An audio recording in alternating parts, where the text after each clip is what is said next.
നീ ഇങ്ങോട്ടൊന്നും വരണ്ട, നീ അവിടെ നിന്ന് പഠിച്ചാൽ മതി, നീ കൂടെ ഇവിടെ വന്നിട്ട് എന്ത് ചെയ്യാനാ? അപ്പോഴേക്കും നമ്മളിപ്പോൾ പുറത്തേക്ക് പോകുന്ന അല്ലെങ്കിൽ ഒരു പ്രായം വരെ നമ്മൾ നല്ല കളിച്ചിരിച്ച് നടന്നിട്ട് പെട്ടെന്ന് കുടുംബത്തിന്റെ ഒരു ഇത് തലയിലേക്ക് വെക്കുന്നത്, നമ്മൾ പുറത്തേക്ക് പോകുന്നത്, അങ്ങനെയുള്ള കുറെ ആൾക്കാർക്ക് വേണ്ടിയായിരിക്കും ലേറ്റസ്റ്റ് ആയിട്ട് ഒരു പോസ്റ്റിന്റെ അടിയിൽ ക്യാപ്ഷൻ ഇട്ടത് to all my brothers and pravasis, നമുക്ക് നമ്മളെ ഉള്ളടാന്ന്.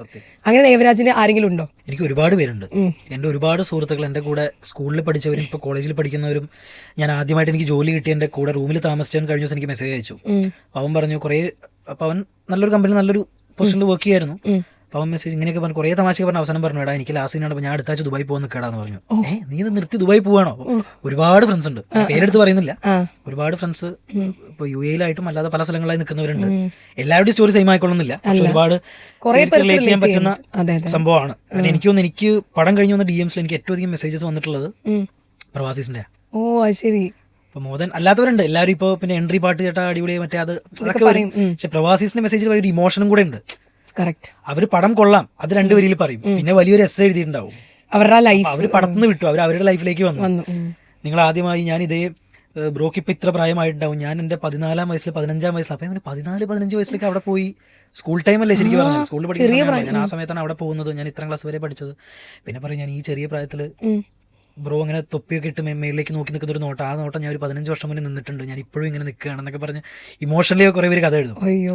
അപ്പൊ എനിക്ക് തോന്നും, പിന്നെ എനിക്കും പേഴ്സണലി ഇപ്പൊ ഞാനും അജിനും ഡിസ്കസ് ചെയ്യുമായിരുന്നു, ശരിക്കും ഫ്യുജേരയിലെ ഒരു ഡെസേർട്ടഡ് ഏരിയയിൽ ഒരു കൺസ്ട്രക്ഷൻ സൈറ്റിലാണ് നമ്മൾ വർക്ക് ചെയ്യുന്നത്. വർക്ക് ചെയ്യുന്ന സീൻസ് അങ്ങനത്തെ സ്ഥലത്താണ് എടുക്കുന്നത്. അപ്പൊ അവിടെ പുറകിൽ നിൽക്കുന്നവരും അല്ലെങ്കിൽ അവിടെ സൈറ്റിൽ വരുന്നവരൊക്കെ ശരിക്കും അവിടെ പണിയെടുക്കുന്നവരാ, ഒരുപാട് പേരുണ്ട്. പിന്നെ പാകിസ്ഥാനീസ് ഉണ്ട്, അല്ല എല്ലാ ആർട്ടിസ്റ്റുകളല്ല, പുറകിൽ നിൽക്കുന്നവർക്ക് കുറെ കാലമായിട്ട് അവിടെ ഉള്ളവരാ. ഷോട്ട് എടുക്കുന്നതിന് മുന്നേ അവർ നമ്മളോട് കുറെ കാര്യങ്ങൾ സംസാരിക്കും.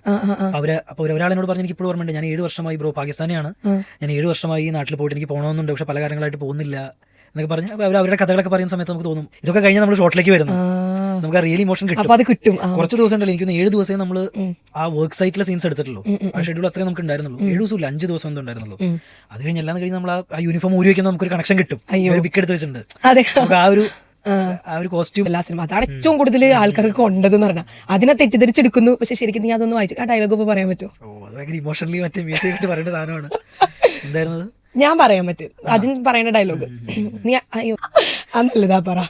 നീ ഇങ്ങോട്ടൊന്നും വരണ്ട, നീ അവിടെ നിന്ന് പഠിച്ചാൽ മതി, നീ കൂടെ ഇവിടെ വന്നിട്ട് എന്ത് ചെയ്യാനാ? അങ്ങനെ എന്തായിരുന്നു, ഞാൻ എന്തായാലും ഇവിടെ വന്ന് പെട്ടു, നീയും കൂടി ഇവിടെ വന്ന് വെയിൽ കൊണ്ട് പുഴുക്കണ്ടെന്ന് വിചാരിച്ചാണ് ഇങ്ങോട്ട് വരണ്ടെന്ന് പറഞ്ഞത്. അപ്പോഴേക്കും അവൻ അച്ഛന്റെ വാക്കും കേട്ട് പെട്ടിയെടുത്ത് ഇങ്ങോട്ട് പോന്നു. ആണ് സാധനം.